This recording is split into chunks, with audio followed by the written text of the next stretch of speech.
We are harvesters, faithful and true, winning the lost, that's what we do. In His might we go, in His name we trust.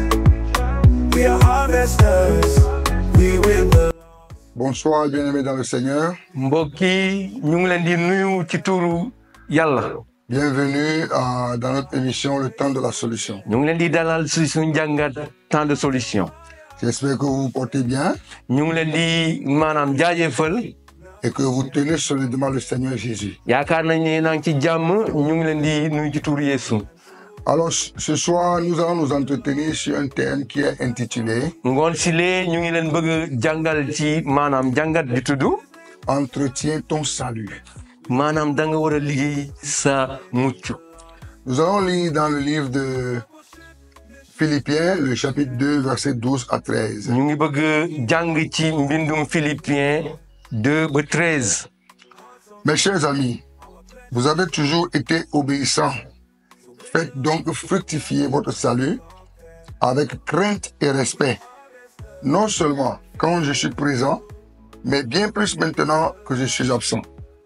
Car c'est Dieu lui-même qui agit en vous pour produire à la fois le vouloir et le faire conformément à son projet plein d'amour. Alors bien aimés, le salut que nous avons reçu est quelque chose de très cher. mbokk yi mucc bu ñu am loolu lu am solo la. Le salut est aussi précieux que l'or. loolu dafa seer ba mu ëpp maanaam or. Il est plus précieux que même les pierres précieuses que vous avez pu acheter au cours de votre vie. moo ëpp valeur takkaay. Et il a besoin d'être entretenu. dafa laaj nga liggéey ci loolu. De la même manière que nous prenons soin de notre santé. nu ñuy maanaam demee ci maanaam ab hôpital di gëstu suñu maanaam wérgu yaram. De la même manière que nous prenons soin de nos maisons pour qu'elles soient propres chaque fois. nu ñuy nettoyer suñu ay kër ndax mu mën a set. Nous devons prendre soin de notre salut. dañoo war di def jëfe loolu ngir suñu maanaam mucc. Nous devons entretenir au jour le jour notre salut. dañoo war di maanaam di liggéey ci suñu ay mucc. Alors, en quoi consiste l'entretien du salut? fii lee lan moo waral loolu. Entretenir son salut, c'est prendre soin de sa vie spirituelle. liggéey ci sa mucc maanaam da ngay daa di xool maanaam liggéey ci sa maanaam nekkinu ak Yàlla. C'est prendre soin de sa relation avec Dieu. sa nekkin ak Yàlla. Cela implique de rester fidèle à la foi. loolu dafa laaj nga nekk maanaam nga taxaw temb ci sa ngëm-ngëm. La foi en Christ. ngëm-ngëm ci Yeesu. Cela implique de se repentir quotidiennement de ses péchés. loolu dafa la laaj nga maanaam ngay rëccu ci say bàkkaar. Cela implique de persévérer dans la prière et dans la lecture de la parole. dafa laaj nga maanaam ñaax sa bopp ci njàngum kaddu Yàlla gi ak ñaan. Et de vivre une vie conforme aux enseignements de notre Seigneur. nga daa di dundu ju méngoo ak njàngalewum Yeesu. Alors pourquoi nous devons travailler à notre salut? lu tax ñu war liggéey ndax suñu maanaam mucc. Nous devons entretenir notre salut parce que pendant les moments difficiles, dañoo war di xel di liggéey ci loolu ndax si jamono yu métti. nous risquons de nous lasser de servir avec joie l'Éternel. fii lee dañuy dem ba benn fan dañuy maanaam bàyyi Yàlla dañuy bu méttee. Nous pourrions même relâcher dans notre foi. mën nañoo dellu ginnaaw ci suñu ay ngëm-ngëm. Nous pourrions murmurer quand il s'agit de faire l'œuvre de Dieu. mën nañoo maanaam huntu bu laajee liggéeyum Yàlla. Et la plupart du temps, nous pourrions même nous plaindre quand les choses sont difficiles. yi ci bëri mën nañoo huntu bu méttee. Et le sommet sera que nous pourrions même rétrograder. bu nelaw gi duggee mën nañoo delluwaat ginnaaw. Or, ce n'est pas la volonté de Dieu pour nous de rétrograder dans la foi. wante du bëgg-bëgg ni Yàlla ndax ñun ñu mën a delluwaat ci ginnaaw suñu ay ngëm-ngëm. Alors maintenant, nous allons voir comment nous pouvons entretenir notre salut. fii lee dañuy càmbar xool ba xam nan la ñuy liggéeyee suñu mucc. La première chose à faire, c'est la repentance. ci tàmbali yi moo di nga rëccu. Nous devons reconnaître que nous sommes des pécheurs. war nañoo xam ne ñun ay bàkkaarkat lañu. Nous devons confesser nos péchés. dañoo war di xel di rëccu suñu ay bàkkaar. Nous devons nous repentir dañoo war di rëccu saa su ne. et nous détourner de ces péchés en demandant pardon à Dieu. ñu daal di delloo maanaam joxe ginnaaw loolu le. En agissant ainsi, ñu baalu yàlla. nous obtenons alors le pardon des péchés saa ñu defee loolu yàlla daf ñuy baal. et nous améliorons notre relation avec Dieu. fii le dañuy maanaam ñëwaat jëbalu ci yàlla. La deuxième chose à faire, li ci topp c'est la foi que nous devons garder en Jésus-Christ. ngëm-ngëm ba ñu war a maanaam jàpp ci Yeesu. Nous avons accepté Jésus comme Seigneur et Sauveur de notre vie. dañoo nangu Yeesu ne moom mooy suñu yàlla ak suñu musalkat. C'est une grâce que nous avons reçue. loolu may la. Et nous devons continuer à avoir cette foi. war nañoo maanaam woy di xel di woy ci ngëm-ngëm jooju noonu le. Quelles que soient les situations par lesquelles nous pourrions passer, ak lu mënta xew. nous devons toujours garder cette foi dañoo war di maanaam jàppandu ci loolu. et croire en Jésus. ñu daal di ngëm ci Yeesu. Alléluia. amen. La troisième chose que nous devons faire, li ci topp ñetteel bi. c'est la prière et la méditation de la parole de Dieu. ñaan ak njàngum kaddu yàlla. La prière est le moyen de communiquer avec Dieu. ñaan nga moo di maanaam nga mën a waxtaan ak yàlla. C'est par ce moyen que nous confions nos préoccupations, nos joies à Dieu. fii lee la ñu mën a wax yàlla maanaam suñu bëgg-bëggin ñu dénk ko dara. La prière nous rend forts. ñaan daf lay may kàttan. La prière nous guide dans la vie. ñaan daf lay xalal yoon. Et avec la méditation de la parole de Dieu, fii lee ak njàngum kaddu yàlla gi. nous nous alimentons spirituellement. fii lee dañuy maanaam dundal suñu ay yaram. Vous savez, de la même manière que nous nous alimentons dans la chair pour être en bonne santé, nu ñuy lekkee ndax ñu mën a nekk maanaam ci wérgu yaram. nous devons alimenter notre vie spirituelle. wante fii lee loolu noonu lañ mën a defee ak yàlla tamit. Et comment cela se fait-il? wante loolu nan lay xewee. Au travers de la lecture de la parole de Dieu. ci maanaam dafa tënku ci maanaam jàngum kaddu yàlla gi. Car c'est cette parole qui est la nourriture de notre âme et de notre esprit. kaddu googu noonu le moo ñuy dundal suñu ay xel. Donc si nous voulons maintenir notre salut, bu ñu bëggee maanaam jàppandu ci maanaam ci suñu dundu. nous devons méditer la parole de Dieu. dañoo war ci suñu mucc dañoo war a maanaam jàng kaddu yàlla gi. Nous devons pratiquer la parole de Dieu. dañoo war a jëfee kaddu yàlla gi.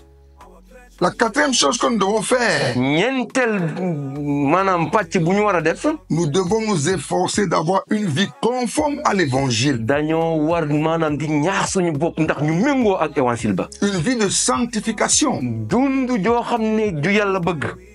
Nous devons choisir de vivre selon les principes de Jésus. dañoo war di maanaam tànn ni ko Yeesu waxee woon. En faisant de bonnes actions. ndax ñu maanaam méngoo def jëf ju baax. Vous savez, la sanctification, c'est un processus continu de purification. li ab nasaraan di naan sanctification loolu dafay maanaam dafa méngoo ak loo xam ne dangay selal sa bopp.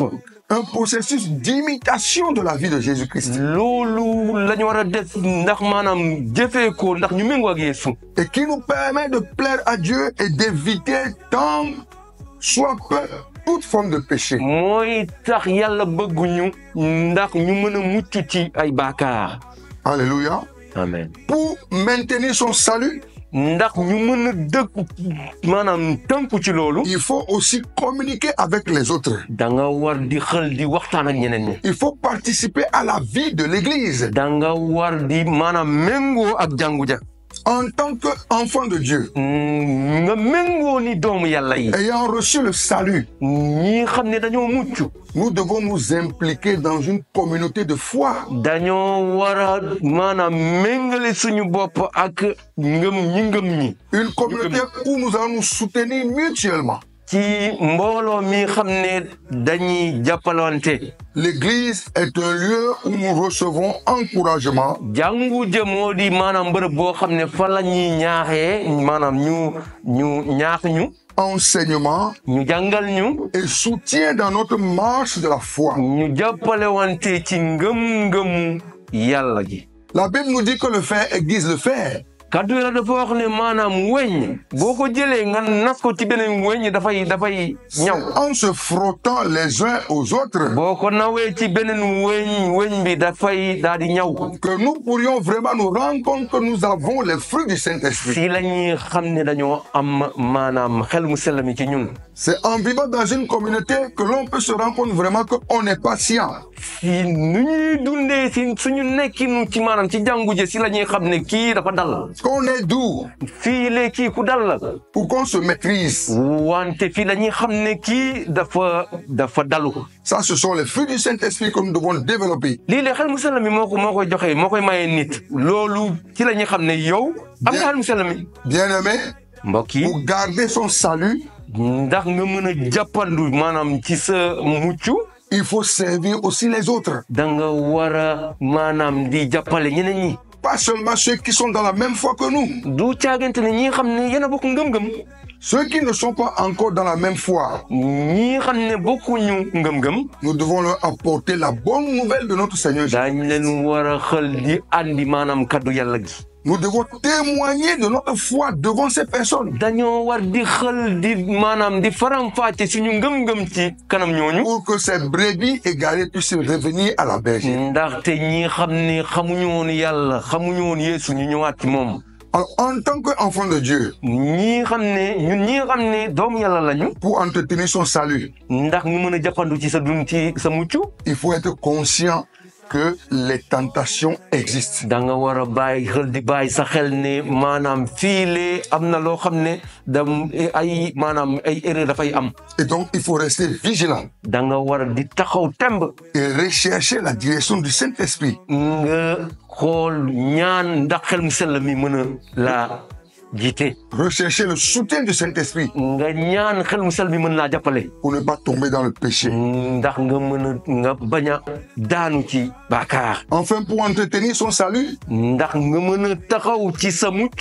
il faut persévérer et persévérer. da nga war di xel di maanaam di ñaax sa bopp di dem rek.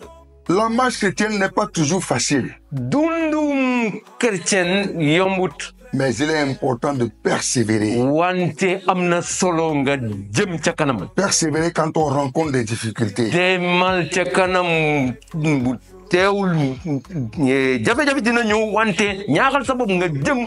Il faut toujours se rappeler de cette promesse de Dieu qui dit je ne vous abandonnerai point, je ne vous délaisserai point. da nga war di xel di soppandiku ci kaddu yàlla gi wax ne duma la bàyyi même boo nekkee ci ay jafe-jafe dinaa la jàppale. Mon frère, ma sœur, mbokk yi entretiens ton salut. na nga taxaw temb ndax sa mucc.